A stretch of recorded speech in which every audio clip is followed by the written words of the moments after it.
Bonjour et merci de votre fidélité à l'Enquête Ouest. Nous sommes aujourd'hui une majorité à utiliser un téléphone portable. En Bretagne, dans les Pays de la Loire, 60% de la population est aujourd'hui équipée. Le secteur est florissant et les enjeux économiques considérables, alors que pour la première fois, le téléphone fixe est en net recul.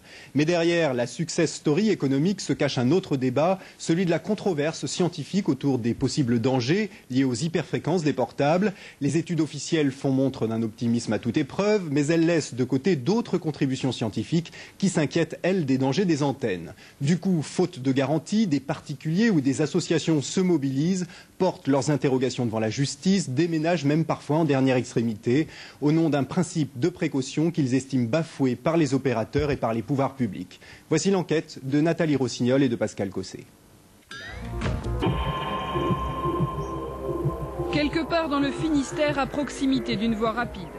Intervention de routine pour ces techniciens chargés d'installer de nouvelles antennes relais. Ces équipements nécessaires au fonctionnement du téléphone portable sont apparus il y a 15 ans à peine. Aujourd'hui, ils sont installés au sommet de 37 000 sites, pylônes, châteaux d'eau, clochers ou terrasses d'immeubles. Signe tangible du boom de la téléphonie mobile qui a conquis près de 45 millions d'utilisateurs en France et 3,5 millions dans l'Ouest. Pourtant, l'implantation de ces antennes est loin de faire l'unanimité. Aux quatre coins de la région, des riverains se mobilisent, en ville ou à la campagne. De pétitions en manifestations, ils expriment tous la même inquiétude. N'y a-t-il pas de danger sur la santé? Quels sont les risques des champs électromagnétiques créés par cette nouvelle technologie? C'est cette question que Marc Bettier et sa femme se sont posées lorsqu'ils ont découvert le projet des opérateurs sur un château d'eau à une centaine de mètres de chez eux, à Pleumeur, près de Lorient. Voilà, donc c'est sur cette porte que nous avons découvert un affichage mentionnant l'installation d'antennes de téléphonie mobile. Et donc suite à cet affichage, nous nous sommes renseignés concernant justement la pose de ces antennes. Et finalement, malgré les affirmations des pouvoirs publics, nous avons quand même découvert qu'il y avait des risques pour la santé des riverains suite à l'installation de ces antennes. À regret mais déterminés, les Bettier ont donc choisi de quitter cette maison qu'ils avaient fait construire il y a 6 ans. Hasard ou pas, d'autres maisons sont à vendre dans le hameau. On a déménagé à environ 1 km plus loin, donc de façon à être au-delà de la zone des 300 mètres imposée par le principe de précaution. De quoi vous aviez peur? On avait peur principalement pour nos enfants, puisque dans différents pays, les normes sont bien en deçà de celles fixées en France. Et puis dans certains endroits, il y a eu des maladies de détecter notamment au niveau des enfants, leucémie, troubles du sommeil, des choses comme ça. Donc on ne voulait pas prendre le risque pour nos enfants de rester habités dans un endroit pareil. Pour installer ces nouvelles antennes, les opérateurs n'ont que 2 formalités à remplir. Obtenir une autorisation de travaux de la mairie et recevoir un accord de l'Agence nationale des fréquences. C'est le site de Brest de la NFR qui traite pour toute la France par semaine plus de 300 dossiers d'opérateurs. Elle doit s'assurer que les nouvelles installations ne brouilleront pas les autres émetteurs à proximité, ceux de la télé ou de l'armée par exemple. Les opérateurs doivent aussi s'engager à ne pas trop exposer le public aux champs électromagnétiques en respectant des normes fixées en fonction du type d'antenne, entre 41 et 61 volts par mètre. Rennes, quartier Clémenceau. Yvonne Gillard ne savait pas qu'une antenne relais était installée près de chez elle. Elle l'a découverte à son insu. Bien, alors, ceci est mon ancienne chambre. Avant, je couchais là, avant d'avoir des problèmes de santé dus vraisemblablement, sans certitude, à cette antenne. Alors donc, depuis, je vis volets fermés de midi à 2 heures, qui sont les heures de pointe, et de 5 heures de l'après-midi jusqu'au lendemain matin 9 heures, où les gens partent travailler. Alors voilà la vue que l'on peut avoir quand on ouvre les volets. Et vous comprendrez tout de suite pourquoi je suis partie coucher de l'autre côté, dans une chambre au nord, au lieu d'avoir le plaisir de coucher face au soleil et au midi. Et quand j'étais couchée, eh bien moi qui m'allonge souvent, eh bien j'avais l'antenne qui plongeait sur mon lit. Or, je croyais que c'était une antenne de télévision, jusqu'au jour où quelqu'un m'a dit que c'était une antenne de relais de portable. Alors, comme j'avais des troubles des troubles cutanés, des démangeaisons, de l'eczéma et tout, Je me suis dit que je ne pouvais pas être la seule dans le quartier à avoir ces problèmes-là. Et j'ai questionné des voisins. Et mes voisins m'ont dit, eh bien effectivement, moi j'ai ça, moi j'ai ça, moi j'ai ça. Moi je ne dors plus depuis 4 heures du matin. C'est le problème de tout le quartier. C'est quand même pas une psychose collective. Il y a bien quelque chose qui fait que, sans vouloir accuser qui que ce soit, le fait que quand je couche de l'autre côté de la maison, je n'ai pas de problème. Et que si je reviens là, j'en ai. On peut en déduire ce qu'on veut. Voilà.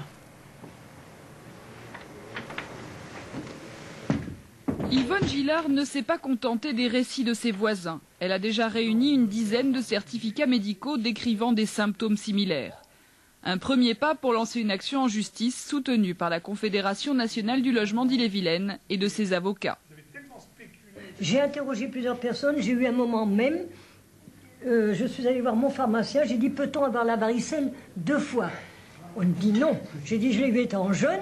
J'ai dit, regardez ce que j'ai sur le haut des bras. Mais il me dit, c'est pas de la varicelle, qu'est-ce que... Bon, c'était des cloques jusqu'au niveau du coude. Quand j'ai interrogé les gens de mon quartier, j'ai eu une autre personne, quelques maisons plus loin, qui m'a dit, regardez mes bras. Elle avait la même chose que moi, des cloques. Voilà, des cloques sur le haut des bras. Alors, dans le quartier, ce qui est marrant, c'est que les gens très proches, c'est-à-dire les gens... moi, je suis à 50 mètres, les gens très proches ont eu donc des problèmes de sommeil. Ouais. Donc, problème de sommeil. Et moi, ça s'est traduit par des problèmes d'endormissement et de réveil, mais à 3 heures du matin. Ouais. Moi, je sais qu'au début, j'ai eu des picotements dans les yeux, j'ai eu les oreilles qui bourdonnaient. J'étais moi-même assez électrique. Bon, je suis déjà d'un tempérament un peu nerveux, donc ça augmentait. J'étais très agressive. Et là, je ne savais pas encore ce que c'était. Hein. Je ne savais pas encore non plus ce que c'était. Donc les oreilles qui ont rougi, mon fils aussi a eu les oreilles qui ont rougi. Les bourdonnements. Alors les bourdonnements d'oreilles, moi c'était pas des bourdonnements, c'était des sifflements ou des sensations qu'on m'enfonce une aiguille sur le tympan. Mais qui sont partis? Ah ben en ce moment j'en ai plus, mais le site a été remanié à la baisse. Parce que moi j'ai mes bourdonnements toujours. Oui, on peut avoir des acouphènes. En permanence. En permanence. À l'évidence, plus il y aura de personnes qui se mettront sur la même action qui pourra être engagée par Maître Villers, plus il y aura de chances de succès. Parce que sur une personne, 2 personnes, on va parler de suggestion, on va parler... On va tout imaginer. Mais 10 personnes, 20 personnes qui dans le même quartier subissent exactement les mêmes désagréments, dans le meilleur des cas, ou les mêmes problèmes d'ordre médical, ça change considérablement. C'est énorme. Et là où le principe de précaution a été fait pour dire plutôt dans le doute, on va s'abstenir, là c'est en l'absence de certitude scientifique, on va faire quand même. Il est là tout le problème. Donc là, je pense qu'on est dans les 4... Simona Amintas assiste à cette réunion, c'est qu'elle a aussi connu ce combat avec les opérateurs dans son quartier à Clenay. Depuis, le site a été modifié, mais les mesures de champ électromagnétique ne sont toujours pas satisfaisantes pour elle. Pierre Leruse, expert européen et spécialiste indépendant des effets de ces champs électromagnétiques, continue à suivre ce dossier. 84-85 mètres. Donc si on donne la valeur la plus élevée et la plus basse, donc la plus élevée c'est 3, la plus basse c'est 2,49, c'est-à-dire 2,5. Donc si on estime qu'il y a 50% d'erreur, on va dire que l'exposition est de l'ordre de donc 4,5 à peu près, 4,5 volts par mètre. Par rapport à l'homme, on sait très bien que à partir du moment où on dépasse 1 volt par mètre, ou même où on dépasse 2 volts par mètre, je dirais, on est dans des problèmes où on a des troubles neuro-endocrino-immunitaires. Alors je explique parce que c'est assez compliqué. Neuro, ça veut dire vous avez des troubles du comportement, qui peut aller des troubles du sommeil jusqu'à des troubles de l'agressivité ou des tendances suicidaires. Des troubles endocriniens, c'est-à-dire que lorsqu'on fait des mesures au niveau des hormones, on s'aperçoit que les hormones sont largement perturbées. Alors on ne va pas rentrer dans les détails parce que c'est compliqué.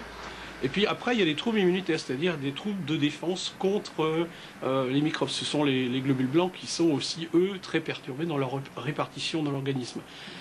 Et puis là, franchement, quand on dépasse les 2 volts par mètre, on a ce qu'on appelle les effets promoteurs comme promoteurs du cancer. Face à ces risques, le Parlement européen en 1994 avait préconisé de limiter l'exposition du public à 1 volt par mètre pour la gamme des fréquences de la téléphonie mobile.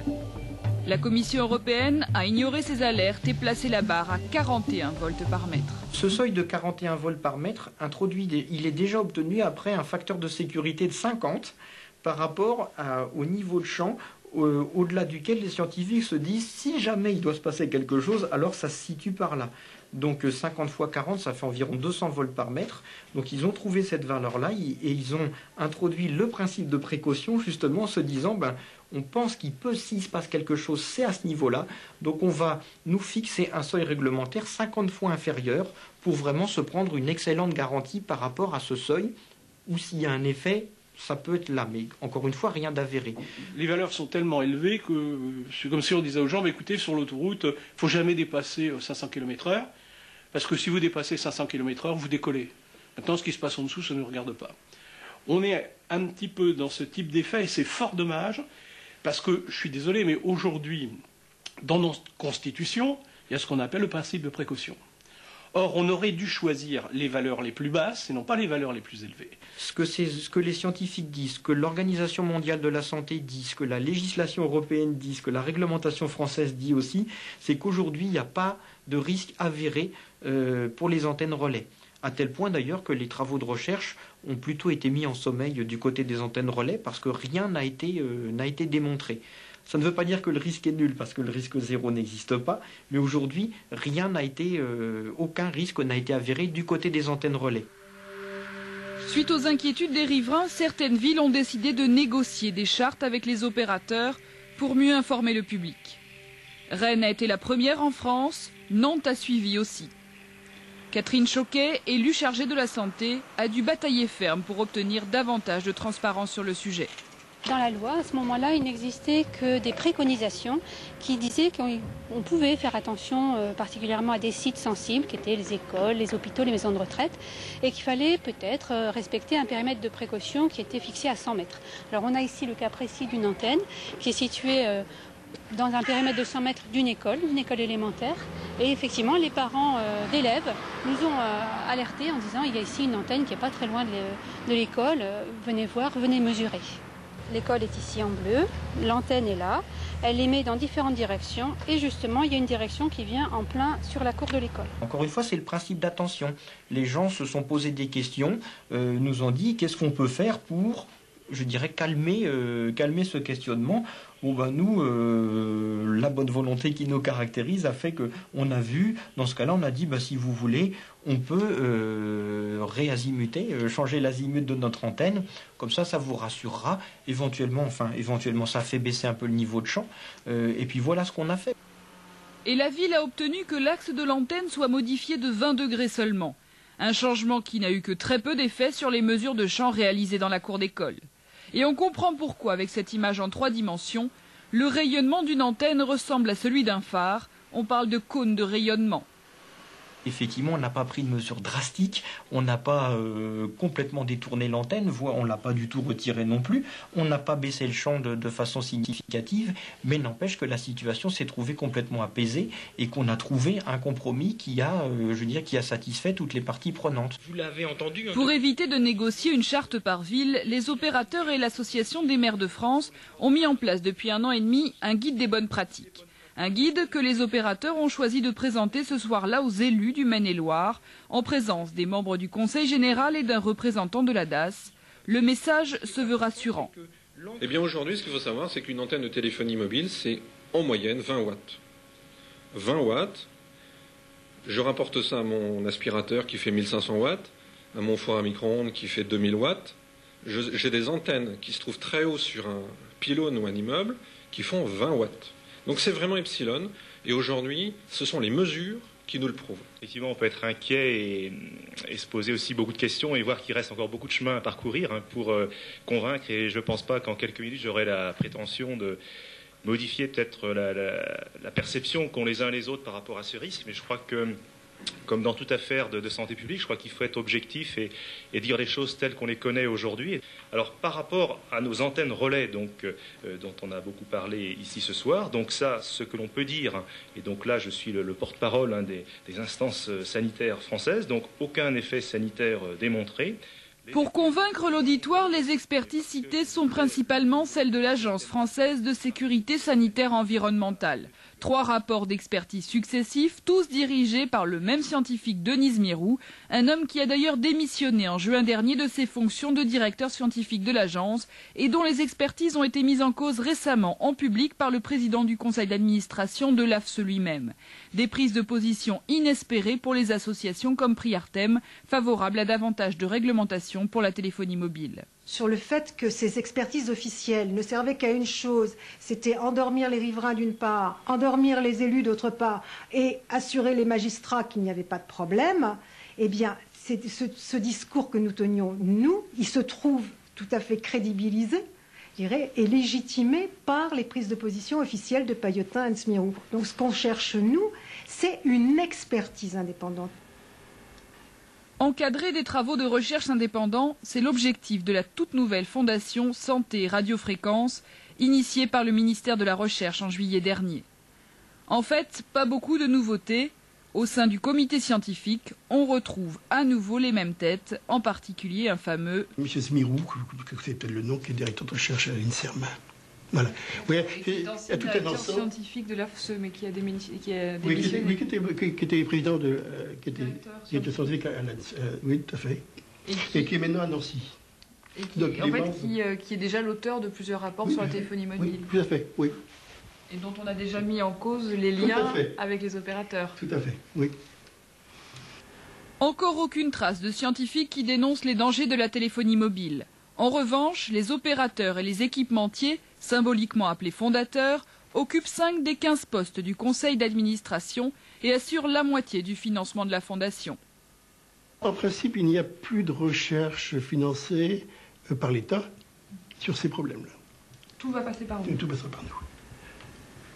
D'accord, donc il n'y a plus aucune recherche sur le sujet qui ne sera pas par un biais ou par un autre, sous l'œil du comité des fondateurs. Tout à fait. Non, j'ai pas compris laquelle. Il y aura aucune. C'est sous l'œil. En principe, les fondateurs, ils n'ont juste qu'à, quand on voit les budgets, à dire oui, ok. Ils n'ont pas à donner d'avis sur les recherches décidées par le conseil scientifique. Et les recherches à venir devront vérifier en particulier l'impact du téléphone portable sur la santé. Un sujet loin d'être clos sur le plan scientifique. Pourtant, le téléphone, en fonction de son utilisation et de son éloignement de l'antenne relais, rayonne plus ou moins fort pour établir la communication.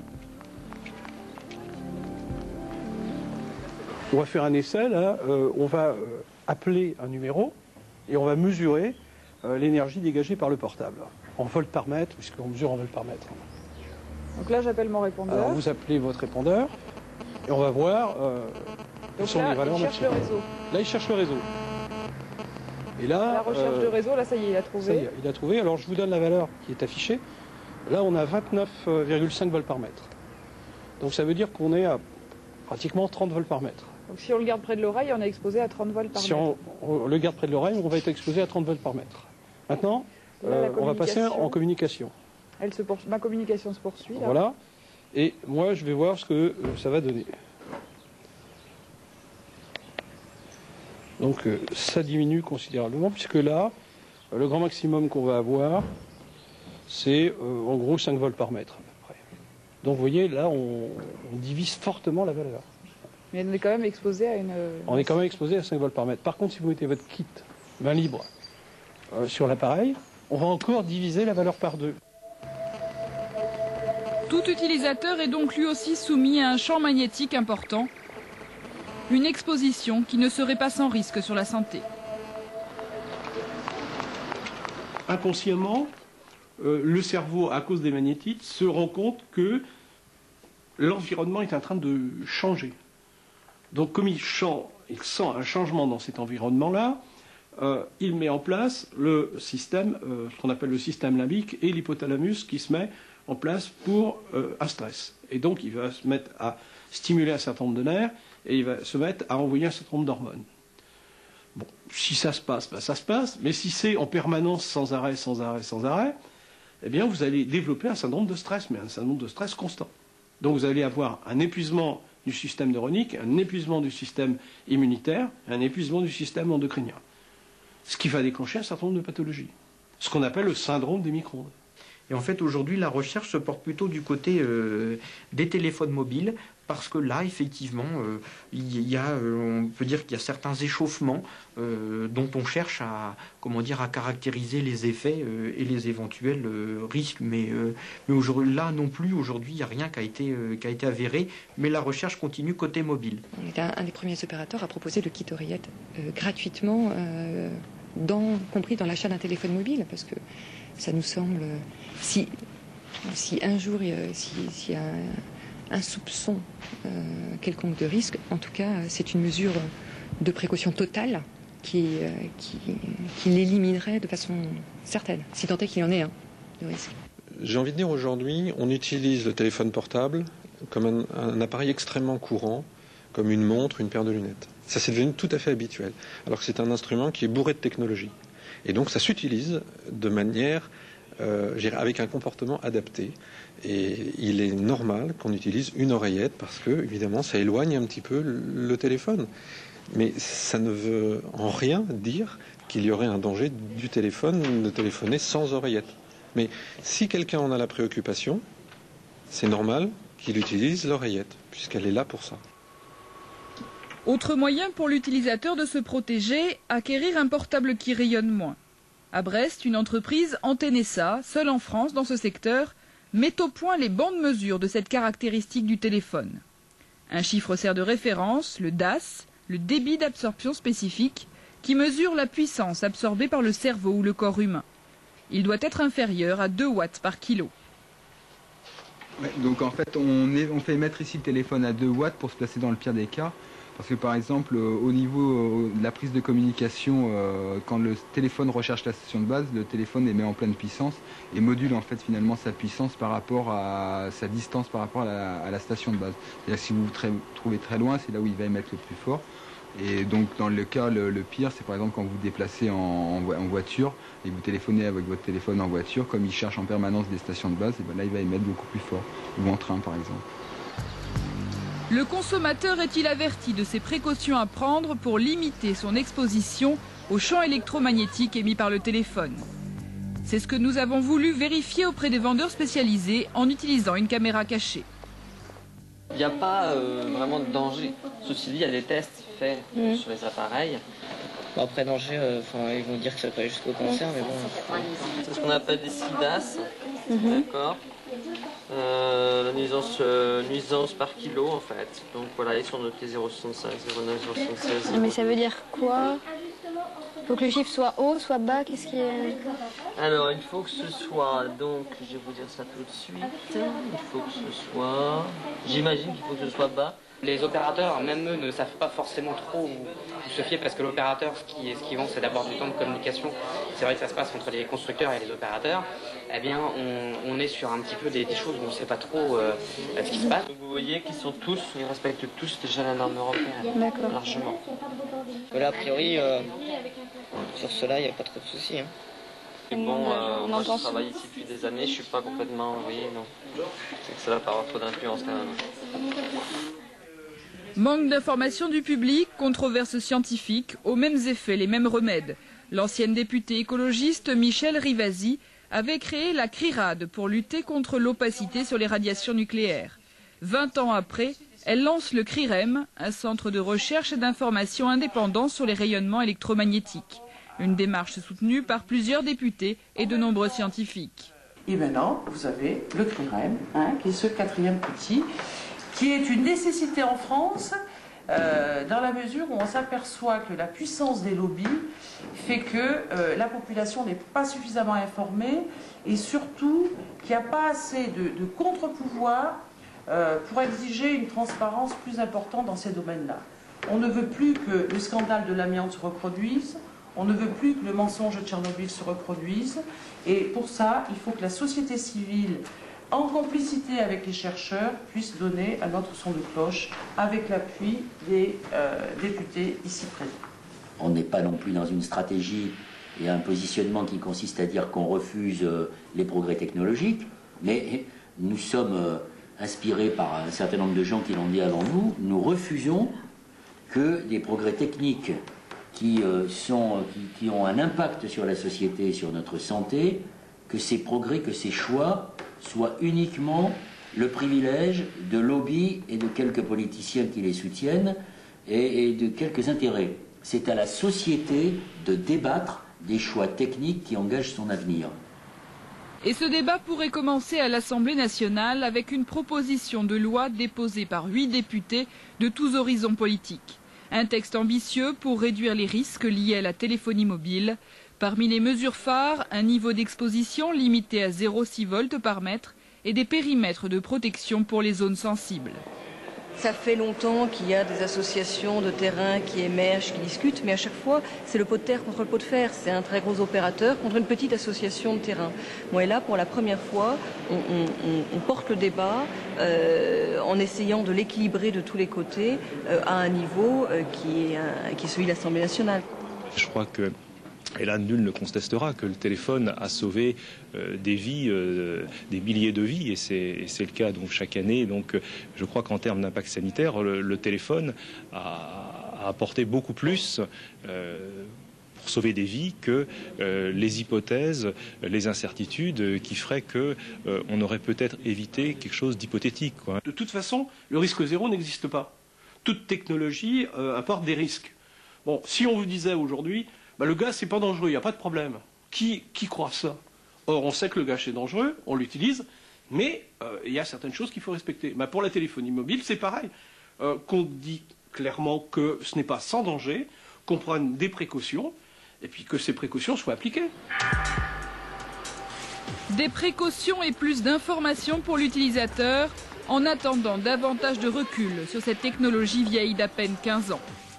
Pour que la controverse scientifique et les intérêts industriels ne pèsent pas, une fois de plus, sur la santé publique.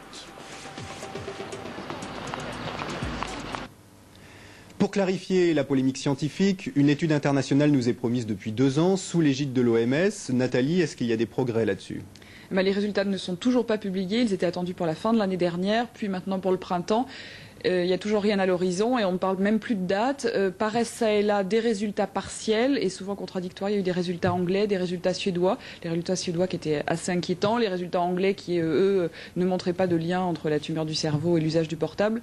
Donc les batailles scientifiques vont continuer encore un certain temps. Alors, est-ce qu'on a plus de réponses du côté de la Fondation Santé Radiofréquence, dont l'indépendance avait été contestée, mise en cause, puisqu'elle est financée en partie par les opérateurs? À 50% effectivement par les opérateurs. Cette fondation a été créée il y a un peu plus d'1 an et c'est seulement cette semaine qu'on annonce la mise en ligne du site internet de la Fondation et le début d'appel à projets pour de futures études sur les champs électromagnétiques dans leur ensemble. Donc on a l'impression que ça va encore traîner un petit peu puisque ces futurs projets ne seront choisis qu'à l'automne. Alors ça traîne. Est-ce que ça traîne aussi à l'Assemblée nationale? On attend toujours une proposition de loi sur le sujet. La proposition de loi existe. En revanche, elle est encore au stade de proposition de loi. C'est-à-dire que ça ne fait pas encore partie de l'ordre du jour des députés à l'Assemblée nationale. Bon, alors il y a un manque d'empressement politique manifeste. En 2 mots, les précautions à prendre aujourd'hui. Utiliser le kit piéton au maximum pour éloigner le téléphone du cerveau, éviter les conversations trop longues et attendre d'avoir les 4 barrettes de captage maximum du téléphone pour que ça soit moins dangereux. Voilà. Merci Nathalie de ces conseils. Ainsi se termine l'enquête Ouest pour cette semaine. Bon après-midi et bon week-end.